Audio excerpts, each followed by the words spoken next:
Bonjour à tous, bienvenue sur MCM TV. Vous êtes au bon endroit pour le débrief, les analyses, les commentaires des rencontres sportives et notamment des matchs de football. Ce matin, nous allons nous arrêter un peu sur le match entre la Libye et le Cameroun, dont le débrief est évidemment compliqué. D'abord, pour les conditions de retransmission, nous reviendrons dessus. Pourquoi est-ce que la CRTV n'a pas retransmis le match dans des conditions optimales?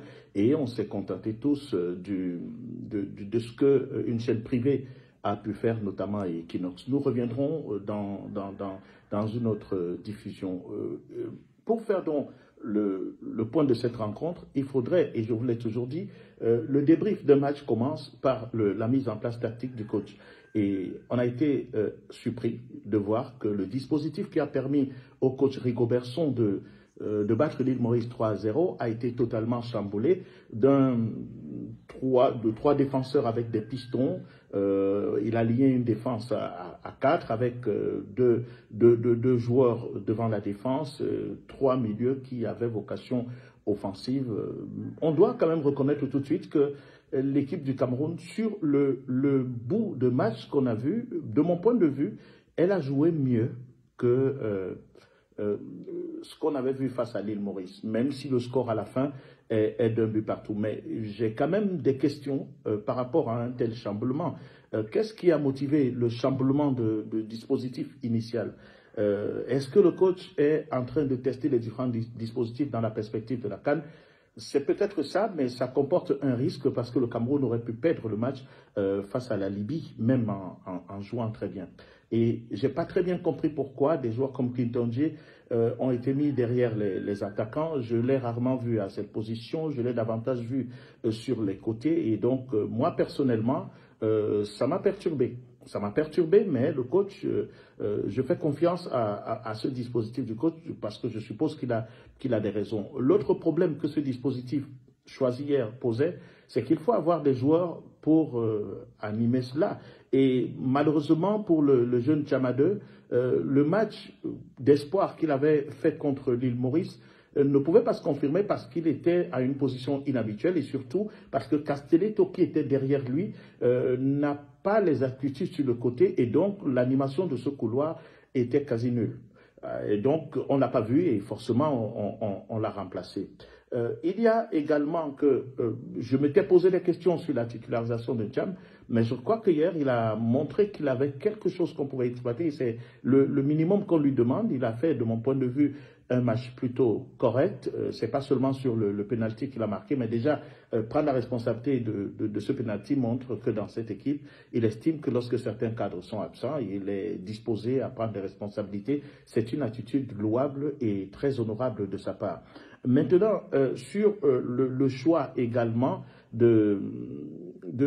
d'évoluer dans ce dispositif-là, je ne sais pas si c'est parce qu'il a eu à observer les matchs de la Libye, mais j'ai vu que Kevin Koudou était beaucoup plus actif que ce qu'on a vu Toko Ekambi produire contre l'île Maurice, donc c'est un point positif.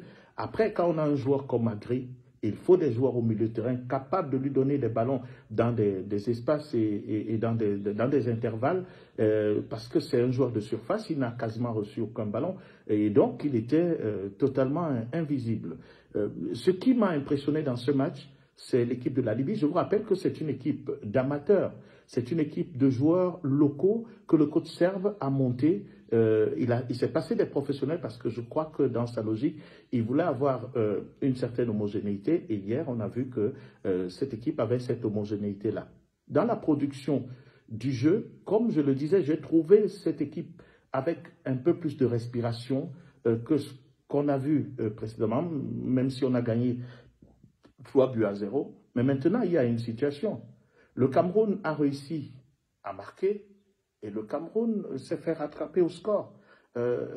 Ça montre également la fébrilité de ce compartiment défensif surtout, à se mettre rapidement en place et d'avoir des réponses efficaces. Et c'est pour cela que de mon point de vue, hier encore j'ai vu un match de Gonzalez totalement ordinaire, transparent et même plus mauvais que ce que j'ai vu face à l'île Maurice. Et je ne sais pas pourquoi les coachs s'entêtent à le faire jouer, alors qu'en réalité, Wo et Castelletto, c'est un duo qui a commencé à prendre de l'épaisseur et je pense qu'il faut rester dessus parce que sur ce que j'ai vu à Castelletto, il est peut-être sécurisé en défense, mais il n'a pas des aptitudes pour jouer sur le côté.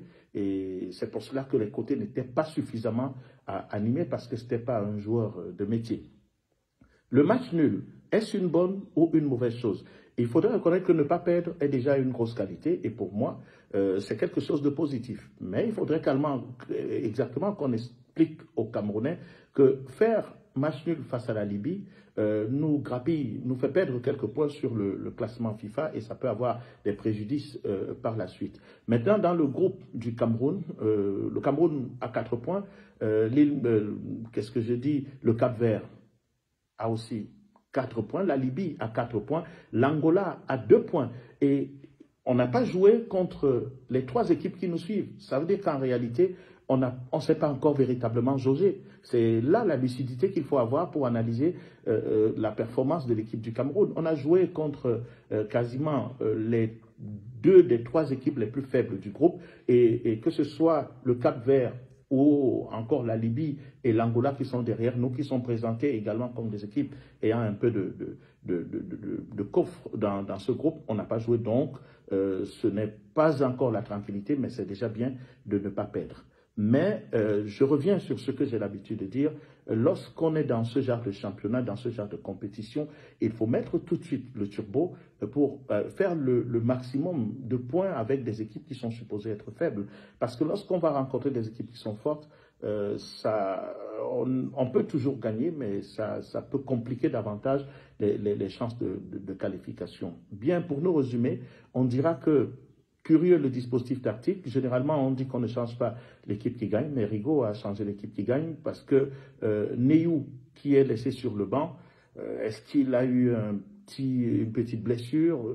Pas très sûr. Bemo qui est rentré par la suite, une petite gêne peut-être comme l'observait, mais ça a exposé l'équipe parce que je crois que Tiamadeu n'était pas ou n'avait pas l'habitude ou les aptitudes de faire le travail pour lequel il a été affecté. Et la place qu'on a donnée à Clinton J, de mon point de vue, on aurait pu faire monter un peu plus Zambo et mettre Clinton sur le côté.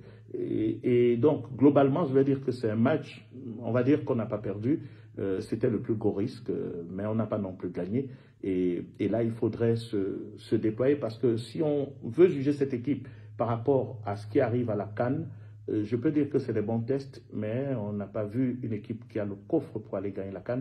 Il faudrait que ces joueurs se remettent totalement en question sur leurs propres performances et sur leurs propres orientations. Merci.